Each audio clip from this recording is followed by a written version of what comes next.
Dylan, Connor, Ben, Caleb Williams might be the worst quarterback in this class.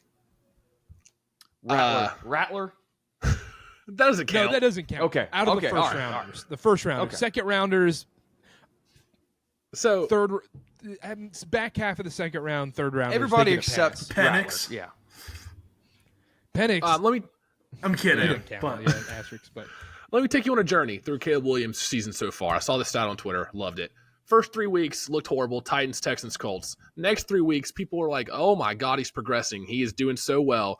They beat the Rams. They beat the Panthers. They beat the Jaguars. You want to know the rankings of those three defenses? In pass defense DVOA, Rams are 26th, Panthers 31st, Jags 32nd, dead last. So I think it's maybe time to admit that Caleb Williams maybe wasn't progressing at hyperspeed like people were saying. Yep. And maybe it was a product of the horrible defenses he was playing, which, if I'm not mistaken, this show might have been all over. So Caleb Williams, yeah, he's looked like trash. I'm still not out on him as a legitimate starting quarterback in the league in the future, but people need to slow the roll, maybe pump the brakes, as Dylan Wilkerson would say on Caleb Williams, because he's looked horrible.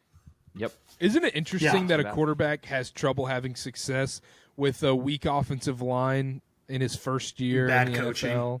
And bad coaching and a bad dysfunctional organization. Like, isn't that really, really weird that that's just what's going to happen? And we all of a sudden, Caleb Williams is getting a lot of passes, but a certain guy in Carolina didn't? I don't know. Certain guy on a winning streak right now. Certain guy on a winning streak. How many guys in the NFL can say we're on a winning streak? Huh? Maybe like 6? Not the Titans. Not the Titans. No, the Titans can't say it. Bears can't say it. Commanders can't say it. Bears definitely can't say it. Oh, well, Lions can say it. So let's hold on here a second. We're giving you're making obvious comparisons to Bryce Young here. I think it's even worse for Caleb Williams because the Bears' offensive line isn't really that bad, and we touched on it in the recap show.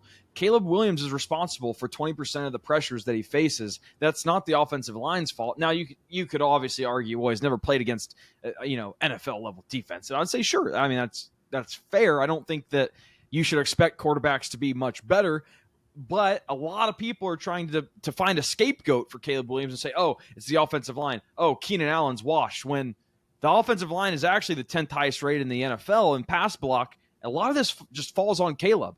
Will he pan out? I mean, we're 9 games in. I'm not going to call for the guy's job, but it hasn't looked great. And then you got a guy like Jaden Daniels, even Drake May, making a lot of guys in Chicago look very dumb.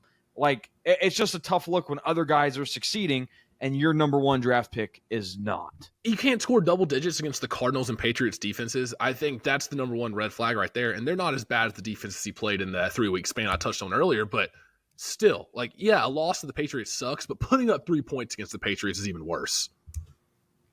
Yeah, really bad. This is a real indictment on the Carolina Panthers defense. I'll tell you that.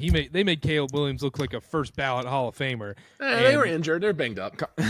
Connor, I do want to shout out the tweet that you shared in the group chat. Since leaving London, the Bears have had 30 possessions and scored 2 touchdowns. They are on a drought of 19 drives and counting since their last end zone visit.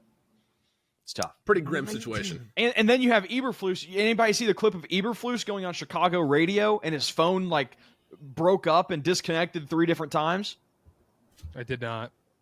Yeah. Disconnected. Yeah. Disconnected. Yeah. That's the classic. Tough. Yeah. That's tough. That's hilarious. That's what that is.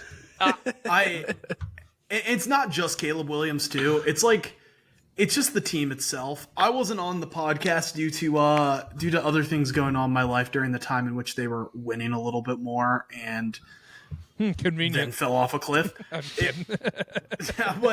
but even when all those teams, it was look at the NFC North. Ooh, the NFC North. It was but in my mind, it was always that it's hard. I hate being the guy who does a podcast was I wasn't out here saying it, but I was always thinking it. But it's the truth.